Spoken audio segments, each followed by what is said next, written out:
Hi, it's Brian Jessen speaking with Guarantee Rate. It's Friday, November 18th. I'm going to want a quick snapshot of what went on in the economy this week and where we're kind of heading going into Thanksgiving Day holiday. First thing we're talking about is the Federal Reserve. They've been raising short-term rates that we've talked about. They're going to continue to raise them, but hopefully at a slower pace. And this is why behind me. So one is inflation, which is obviously one of their biggest things. That and employment. Employment seems to be slowing down. We're starting to see layoffs happen. And inflation, they measure month to month and year to year. So in October, inflation actually, the core inflation for producer prices was 0.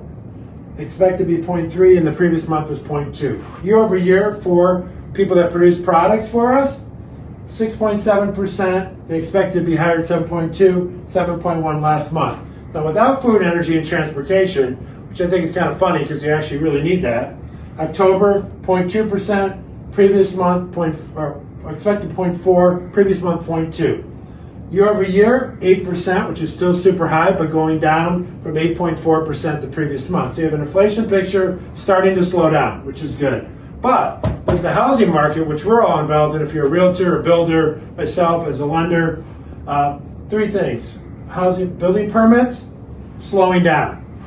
Starts, 1.42 million versus 1.49 million, slowing down. Home sales of existing homes, slowing down. 4.43 million versus 4.71, because again, rates are high, prices had gone up so much the last couple of years, people are hoping those prices are going to come down.